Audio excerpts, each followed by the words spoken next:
Greetings viewers, EricTheCarGuy here, and I am back again with another cabin air filter replacement video. This time on my 2004 Honda Element. I just finished doing a major service on it. I'm going to put a link in the description to that video. This video kind of goes along with it, but since I've been doing cabin air filter replacement videos, I thought I'd just keep a running set. So let's jump in and throw some cabin air filters in this 2004 Honda Element. Okay, as with most of these, it starts out at the glove box, and oop, yep, that's right, I emptied out my glove box for you. And with Hondas, there is these little taps right here, and what we do is I'll take a pocket screwdriver and I will slip it up in between, slip it between there, and pull back to pop the clip out. Then I'll push the glove box closed a little bit, and that'll knock that thing loose. And we'll do the same. I'm going to just throw that up there. I'm going to do the exact same thing to the other side here. And yes, that is my radio code. Don't steal my radio.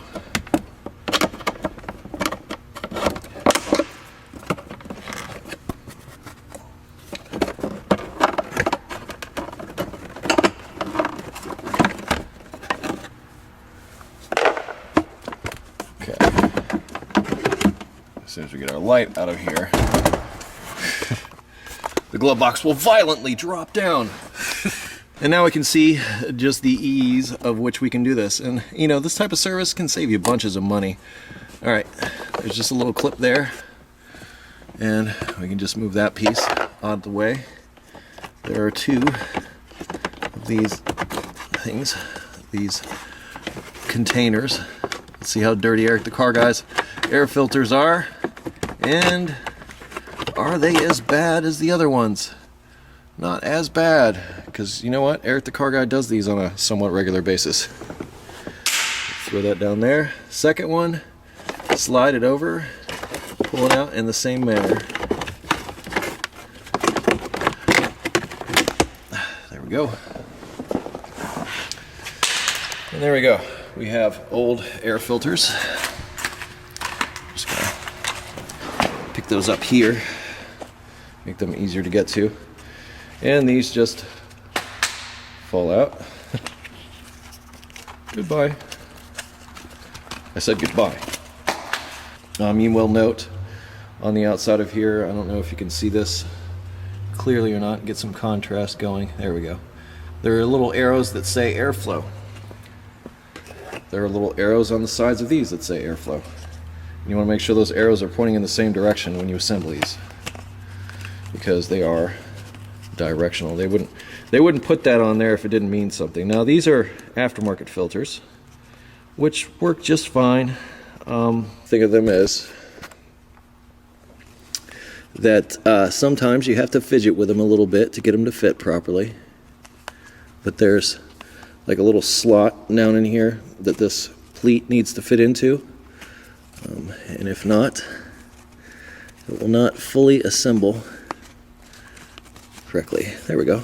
Got that side. Do the same to the other side. There we go. And we'll repeat the process on the other assembly. Once again, noting the direction of the airflow arrows. All right. And these, you know, help keep junk out of your blower motor. And honestly, the better filters are like really good at keeping particulate matter, particularly like pollen, things like that. If you have issues with that, they're good at keeping that out of the inside of the vehicle. You'll note that one of these has a tab that fits on the inside, and the other has a tab over here on the outside, and we want to make sure to put this one in first because otherwise they won't fit. They go in this direction. Just insert them down in, and with this one it gets inserted, and then slide it over. Take the other one.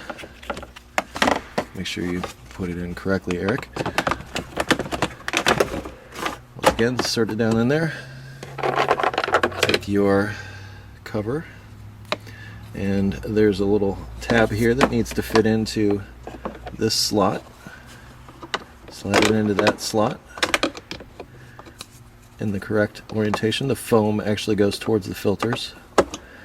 And then clip it into place. I can move my light.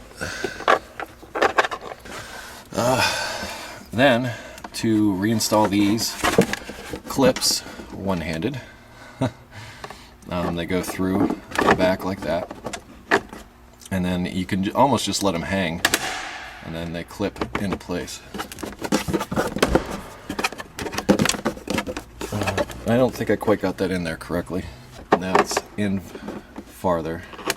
Now I'll do that same thing. There you go. Now the glove box is going to open and close properly. Same with the other side. You stick this side in first, sort of close the glove box a little bit. Insert the end. This is a lot easier when you have two hands. Okay, so it's inserted, and I'm just going to let the glove box lay, and I'm going to pull it into place. And I'll just push the clips in, and we're done. On this trim level, you don't get glove box dampers, so you don't have to worry about that. Close it up, you're all set. Cabin air filters. They help keep your cabin clean, help keep the allergens out, the pollutants, that kind of thing.